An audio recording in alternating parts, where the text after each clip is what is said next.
Hi guys, in this video I want to share my anti-anxiety morning routine that I do once in a while when I start noticing countless mornings of feeling overwhelmed and stressed before the day even begins. I want to walk away from this routine feeling confident about myself, capable of anything, and able to experience the day as it comes. There are always ways to feel even 1% better, and I hope you take something from this video to help calm your anxious mornings and build a healthy mindset. Biologically, anxious mornings get us to wake up in the first place. Cortisol, our stress hormone, typically peaks in the morning and decreases throughout the day. There have been mixed findings, but it's believed that bright sunlight exposure as you're still waking up helps to decrease these cortisol levels. Whether or not this is totally true, a combination of journaling and sunlight gets me to address my overwhelmed mind. In this space, I externalize my thoughts and anxieties. I list what I'm worried about and the little things that I remember that I'll need to do later in the day. If it's a really anxious morning where I can see myself getting out of control and going down a rabbit hole, I may set as much as a 15-minute timer during my journaling session.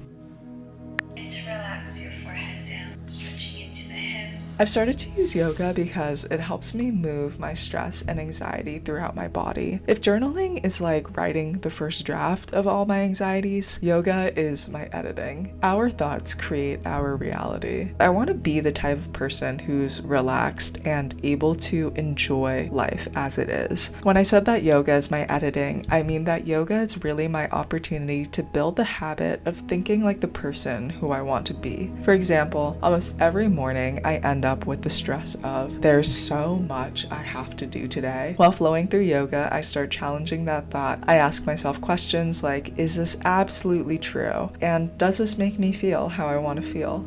With the instance of having a lot to do today, I find myself retraining this thought as there's so much I get to do today. If it is really too much, I can find ways to lighten my load. Be patient with the process as well. If you've ever debated politics with a family member, you know how hard it is to change a person's beliefs. So I at least try not to be hard on myself as I'm unwinding all these thoughts.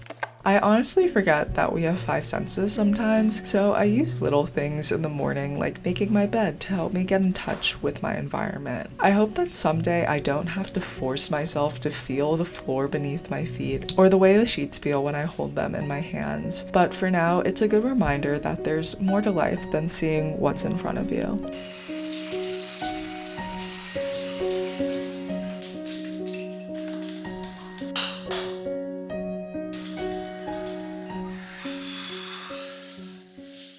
Cooking a nice meal for myself is my highest form of self-care. On mornings when I feel super rushed into my day, one of the things I'll cut from my routine is breakfast. On those days when I can't be bothered to cook, I'd honestly be lucky if I remembered to take a piece of fruit or a protein bar out with me, but I really notice a difference in my mood when I eat a quote-unquote normal breakfast. Protein is really good for our brain function to help us build the healthy mindset we want, and it's also good for keeping our mood steady because it helps stabilize our blood sugar. That is the extent I can tell you about biology, but the point is, the older I get, the more I realize how important it is for us to work with our bodies and not against them. So don't forget to eat whatever you consider to be a healthy meal for your body.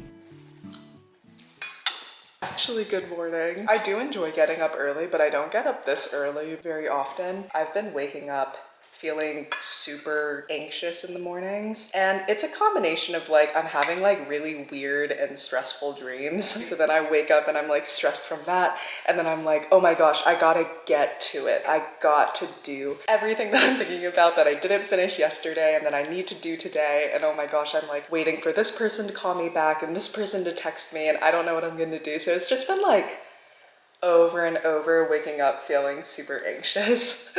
So I wanted to take a step back and be like, you know what? If I'm gonna get up early, then there's no way someone's gonna beat me to this, and I can have some space to just think. And it's still really difficult to calm those anxious thoughts, but I've really been practicing turning my language just to myself to be honest and self-compassionate, and it's just a practice that like when I say things over and over again, it's going to become a habit to think that. of course was cooking the tomatoes and I splattered it on my shirt. And I feel like that was just a moment of like, you know what? I really could have told myself. You're so stupid, like duh, who the heck wears a white shirt when they're cooking? But instead I was like, oh, that's really funny. Of course that would happen. Even though that's not like really like super supportive of myself, it's at least not negative. And I think it was a really funny moment that just like came to consciousness because I could totally see myself getting so mad. And then like in the middle of cooking, I'm like rushing out to go wash the stains off. I feel like with my anxious thoughts, so many things can take me out of the moment so quickly, which is why I wanted to kickstart a morning with getting up really early. It's the end of the video, but I can't leave you without some wisdom that I've been thinking about this week.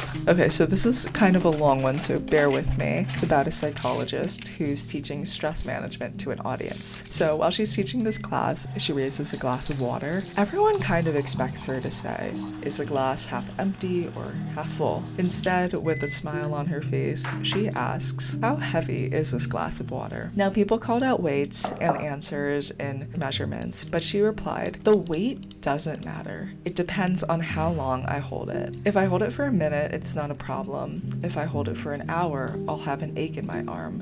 And if I hold it for a day, my arm will feel numb and paralyzed. In each case, the weight of the glass doesn't change, but the longer I hold it, the heavier it becomes. She continued, the stress and worries in life are like that glass of water. Think about them for a while and nothing happens. Think about them a bit longer and they begin to hurt. And if you think about them all day long, you'll feel paralyzed, incapable of doing anything. Remember to put that glass down. I hope that leaves you with some food for thought. Have a wonderful day, and I will see you next time. Thanks, Cam.